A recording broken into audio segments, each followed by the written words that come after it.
विश्व परिवार दिवस है। छोटा परिवार सुखी परिवार माना जाता है, लेकिन यहाँ हम आपको दुनिया के सबसे बड़े परिवार के बारे में बताने जा रहे हैं, जो बहुत बड़ा परिवार है। और यह दुनिया का सबसे बड़ा परिवार भारत में रहता है। देखते हैं इस स्पेशल रिपोर्ट में। छोटा परिवार सुखी परिवार माना जाता है, लेकिन यहाँ हम आपको दुनिया के सबसे बड़े परिवार के बारे में बताने जा रहे हैं। मिजोरम के बटवंग गांव में घर के मुखिया जियोना चाना के नाम से जाना जाता है। एक खबर के अनुसार जियोना की 39 पत्नियां हैं और 90 से ज्यादा उनके बच्चे हैं। जियोना के परिवार में कई बहुएं और 30 से ज्यादा पोते पोतियां हैं। हिसाब लगाया जाए तो जियोना चाना के परिवार में 180 से ज्यादा सदस्य है।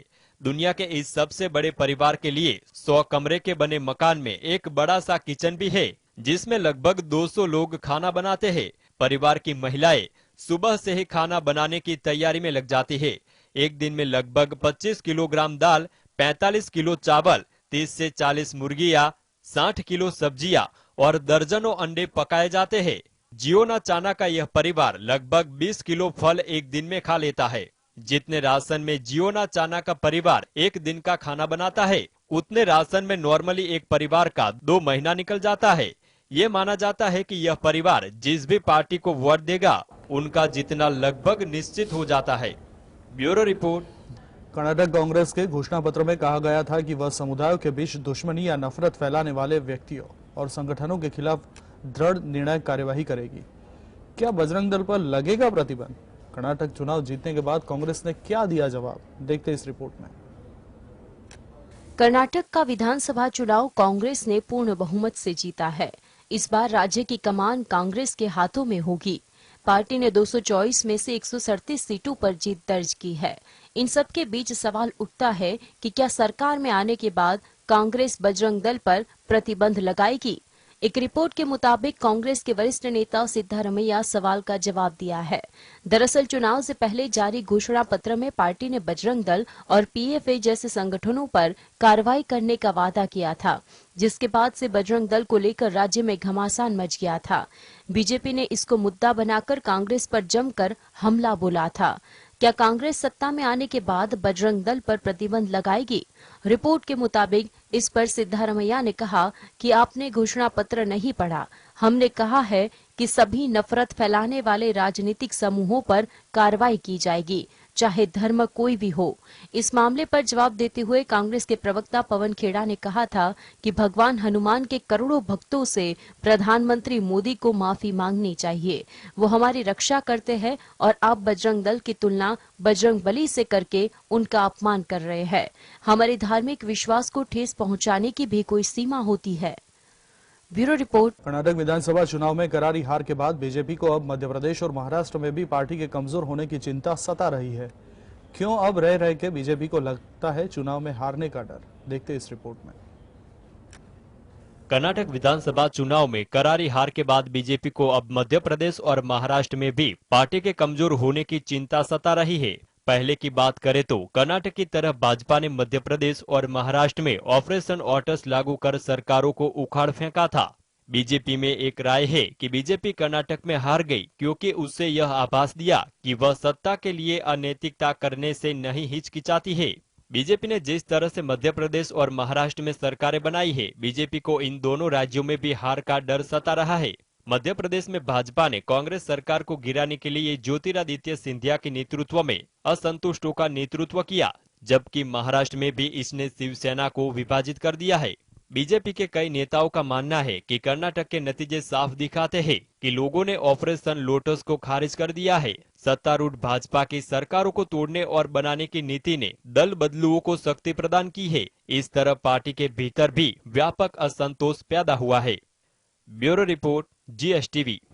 कर्नाटक विधानसभा चुनाव के बाद अब सबकी नजर राजस्थान के चुनाव पर है। राजस्थान में अभी से सियासी सरगर्मी तेज हो गई है। ऐसे में देखना ये होगा कि क्या कर्नाटक की ही तरह राजस्थान में परंपरा कायम रहेगी।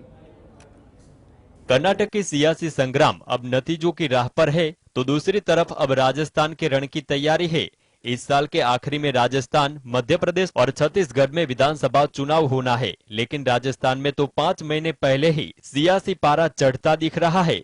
बीजेपी ने राजस्थान में 2 दशक से चली आ रही चुनावी रवायत एक बार बीजेपी तो एक बार कांग्रेस के मद्देनजर अपनी तैयारी शुरू कर दी है, क्योंकि परंपरा के मुताबिक इस बार बीजेपी के हाथ में राजस्थान की सत्ता आनी है।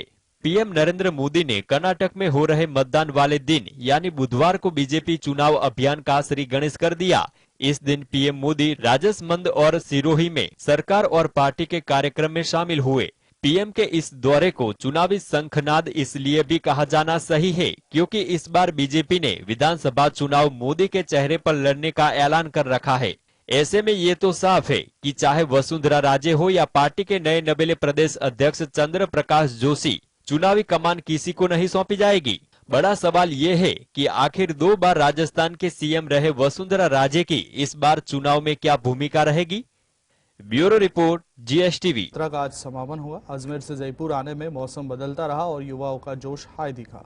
जनसंघर्ष यात्रा के साथ जयपुर पहुंचे सचिन पायलट ने क्या किया बड़ा दावा, देखते इस रिपोर्ट में। 5 दिन की जनसंघर्ष यात्रा का आज समापन। अजमेर से जयपुर आने में मौसम बदलता रहा और युवाओं का जोश हाई दिखा। जनसंघर्ष यात्रा के साथ बगरू में पायलट ने जनता को संबोधित किया। सचिन पायलट ने कहा कि मौसम बदल रहा है और हम अपनी मंजिल तक पहुंचेंगे। उन्होंने कहा कि 45 डिग्री गर्मी में भी जब लोगों के पैरों में छाले पड़ गए हैं, तब भी आप मेरे साथ चल रहे हो। मेरे लिए इससे बड़ी ताकत और कुछ नहीं है। सचिन पायलट ने कहा कि मौसम बदल रहा है और हम मंजिल तक पहुंचेंगे। इस पूरे 5 दिन की यात्रा में कुल 125 किलोमीटर का सफर सचिन पायलट ने तय किया है। सचिन पायलट ने अपनी इस यात्रा में युवाओं को साधा है। उनके लिए पेपर लीक के खिलाफ बोलते रहना और रोजगार के मुद्दे पर डटे रहने की बात कही है। इस दौरान सचिन ने मुद्दों पर ही फोकस किया। भ्रष्टाचार, पेपर लीक, बेरोजगारी जैसे मसलों को ही फोकस किया है। पायलट के साथ चलने वाले ये युवा चुनाव में कई भूमिका निभा सकेंगे। इनमें छात्र नेता भी साथ चल रहे हैं। आने वाले समय में राजस्थान चुनाव भी है, जहां पर ये बड़ी भूमिका में है। Bureau report. अशोक गहलोत पर सीधा आरोप लगा दिया। उन्होंने कहा कि डिसिप्लिन की बात वो न करे जो खुद 25 सितंबर की घटना में शामिल था। पायलट ने कहा कि 25 सितंबर को सोनिया गांधी की बेइज्जती हुई, उस पर आत्मचिंतन होना चाहिए। जहां तक बात पदयात्रा की है तो लोकतंत्र में हर नेता को अपनी बात रखने का अधिकार है। अजमेर से लेकर जयपुर तक जनसंघर्ष यात्रा निकाल रहे पूर्व उप मुख्यमंत्री सचिन पायलट ने मुख्यमंत्री अशोक गहलोत पर बड़ा आरोप लगाया है। पायलट ने कहा कि 25 सितंबर 2022 को जो घटनाक्रम हुआ उसमें मुख्यमंत्री अशोक गहलोत शामिल थे। मुख्यमंत्री की ओर से 2 दिन पहले यह बयान दिया गया था कि जो पार्टी के प्रति वफादार नहीं होते वे कभी कामयाब नहीं होते। सीएम के इस बयान पर पलटवार करते हुए सचिन पायलट ने कहा कि पार्टी डिसिप्लिन की बात उनको नहीं करनी चाहिए जो खुद 25 सितंबर की घटना में शामिल थे। सचिन पायलट ने कहा कि राजस्थान प्रदेश कांग्रेस में 20 सितंबर को जो घटनाक्रम हुआ उसमें पार्टी की तात्कालिक राष्ट्रीय अध्यक्ष और यूपीए चेयरपर्सन सोनिया गांधी के आदेशों की अवमानना हुई, उनकी बेइज्जती हुई। पार्टी के प्रदेशाध्यक्ष के आदेशों का इस तरह से उल्लंघन करके अनुशासनहीनता करना गुटबाजी है। कांग्रेस लीडर की तौहीन करना गुटबाजी है। इन बातों पर आत्मचिंतन करने की जरूरत है। 25 सितंबर की घटना के बाद जिन नेताओं को नोटिस दिए गए उन पर आज तक कोई कार्रवाई नहीं हुई है। यह सोचने वाली बात है। भविष्य क्या होगा यह अलग विषय है, लेकिन हमारे मुद्दे इम्पोर्टेंट। महिला पहलवानों ने भारतीय कुश्ती महासंघ के प्रमुख ब्रजभूषण शरण सिंह पर यौन उत्पीड़न के आरोप लगाए हैं। इसी मामले को लेकर पहलवान धरने पर बैठे हैं। आखिर कौन सुनेगा पहलवानों की पुकार, कब मिलेगा पहलवानों को न्याय, देखते अंदर की बात में। दिल्ली में जंतर मंतर पर धरना दे रहे पहलवानों का रविवार को एक बार फिर दर्द छलक उठा। पहलवानों ने भारतीय कुश्ती महासंघ के अध्यक्ष ब्रजभूषण शरण सिंह के खिलाफ यौन शोषण के आरोप लगाए। साक्षी मलिक, बजरंग पुनिया, विनेश फोगाट ने पीसी के दौरान कहा कि 22 दिन हो गए हैं, अभी तक बीजेपी से कोई हमारे पास नहीं आया।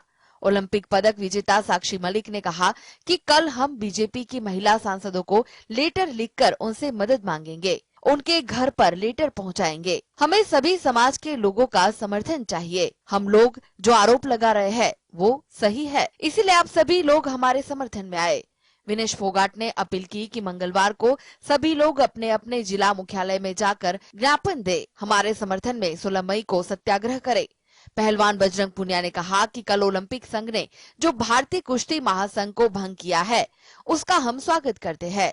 बता दें कि इस मामले में दिल्ली पुलिस ने गुरुवार को बृजभूषण शरण सिंह का बयान दर्ज किया था। परिणीति चोपड़ा और आप सांसद राघव चड्ढा फाइनली सगाई के बंधन में बंध गए। शनिवार को इस कपल ने फैमिली और क्लोज फ्रेंड्स की मौजूदगी में दिल्ली में एंगेजमेंट की थी। कैसे लग रहे थे लव बर्ड्स, देखते इस रिपोर्ट में। एक्टर्स परिणीति चोपड़ा और आप सांसद राघव चड्ढा फाइनली सगाई के बंधन में बंध चुके हैं। शनिवार को इस कपल ने फैमिली और क्लोज फ्रेंड की मौजूदगी में दिल्ली में एंगेजमेंट की थी। परिणीति और राघव ने परिवार और करीबी दोस्तों की मौजूदगी में दिल्ली के कपूरथला हाउस में एंगेजमेंट सेरेमनी की थी। परिणीति और राघव ने इस दौरान एक दूसरे का हाथ थामे मीडिया का आभार जताया। अपनी सगाई के लिए परिणीति ने पर्ल आउटफिट कैरी किया था। इस ड्रेस में वह बेहद खूबसूरत लग रही थी। वहीं राघव ने अपनी सगाई के लिए व्हाइट पैंट सूट कैरी किया और वे बेहद हैंडसम लग रहे थे। परिणीति और राघव एक दूसरे के साथ काफी जच रहे थे। दोनों की जोड़ी वाकई काफी खूबसूरत है। परिणीति और राघव ने सगाई के बाद सोशल मीडिया पर अपनी कई रोमांटिक तस्वीरें भी शेयर की है। बता दें कि परिणीति चोपड़ा और राघव चड्ढा के अफेयर की चर्चा तब शुरू हुई थी जब लगातार 2 दिन मुंबई में एक रेस्टोरेंट से बाहर निकलते हुए स्पॉट किए गए थे। Bureau report, GSTV। गूगल के नए सर्च इंजन AI के आने से कंपनी के को-फाउंडर को जबरदस्त मुनाफा हुआ है। इसके संपत्ति में 18 अरब डॉलर से ज्यादा की आमदनी बढ़ी है। गूगल के AI से कितनी हुई बम्पर कमाई, देखते इस रिपोर्ट में। गूगल के को-फाउंडर्स के नेटवर्थ में एक हफ्ते के दौरान अच्छी बढ़ोतरी देखी गई है। आर्टिफिशियल इंटेलिजेंस के लॉन्च होने के बाद एक हफ्ते में को-फाउंडर्स को 18 बिलियन डॉलर की कमाई हुई। लैरी पेज और सर्गी ब्रिन ने नए खोज इंजन AI पर ज्यादा फोकस किया है, जिस कारण इनकी संपत्ति में बढ़ोतरी हुई है। ब्लूमबर्ग बिलियनर इंडेक्स के मुताबिक लैरी पेज के नेटवर्थ में एक हफ्ते के दौरान 9.4 अरब डॉलर की बढ़ोतरी हुई और अब इनकी संपत्ति 106.9 अरब डॉलर हो गई है। जबकि सर्गी ब्रिन की संपत्ति में इस समय के दौरान 8.9 अरब डॉलर की बढ़ोतरी दर्ज की गई है और 102.1 अरब डॉलर तक पहुंच गई है। यह उनके लिए फरवरी 2021 के बाद सबसे बड़ी बढ़ोतरी है। पेज और ब्रिन जो AI पुश के साथ मदद कर रहे हैं और कंपनी में पिछले वर्षों की तुलना में ज्यादा एक्टिव हुए हैं। एक साल में इनमें से प्रत्येक ने संपत्ति में 22 बिलियन डॉलर से अधिक जोड़ने के बाद 2023 के सबसे बड़े लाभार्थी है। लैरी पेज दुनिया के अरबपतियों की लिस्ट में 8वें नंबर और ब्रिन 9वें नंबर पर है। Bureau report, GSTV। पोकलडू मौन क्षेत्र में आतंकवादियों ने नागरिकों को निशान बनाया। ये लोग उस समय आए जब लोग नदी किनारे खेती कर रहे थे। हमले के बाद स्थिति का जायजा लेते हुए मरने वालों की संख्या 33 बताई गई। खेतों में काम कर रहे किसानों पर गोलियां बरसाई, उनमें 33 की मौत हुई। बुर्किना फासो में आतंकी हमले की घटना हुई, देखते अंदर की रिपोर्ट में। पश्चिमी अफ्रीकी देश बुर्किना फासो के बाउकलडू मोहन क्षेत्र में शनिवार 13 मई को किसानों पर हमलावरों ने हमला किया। इस हमले में 33 लोगों की मौत हो गई है। इस बात की जानकारी बाउकलडू मोहन क्षेत्र के गवर्नर ने दी। इस साल मार्च महीने के बाद से पश्चिमी बाउकलडू मोहन क्षेत्र के कुछ हिस्सों में आपातकाल की स्थिति बनी हुई है। बाउकलडू मोहन क्षेत्र में आतंकवादियों ने नागरिकों को निशाना बनाया। उस समय लोग नदी के किनारे खेती कर रहे थे। हमले के बाद स्थिति का जायजा लेते हुए मरने वालों की संख्या 33 बताई गई है। स्थानीय सूत्रों ने कहा कि हमलावर मोटरसाइकिल पर आए थे। उनके पास खतरनाक हथियार थे, जिससे उन्होंने आते ही अंधाधुंध फायरिंग शुरू कर दी थी। बुर्किना फासो में साल 2022 में 2 बार सैन्य तख्तापलट हुआ था। वही साल 2015 में माली से आए जिहादी विद्रोह से जूझ रहा है। NGO के एक रिपोर्ट के मुताबिक सरकार और विद्रोहियों की हिंसा में 10,000 से अधिक लोग मारे गए हैं। इस दौरान 20 लाख जितने लोग एक जगह से दूसरी जगह पर जा चुके हैं। Bureau report, GSTV।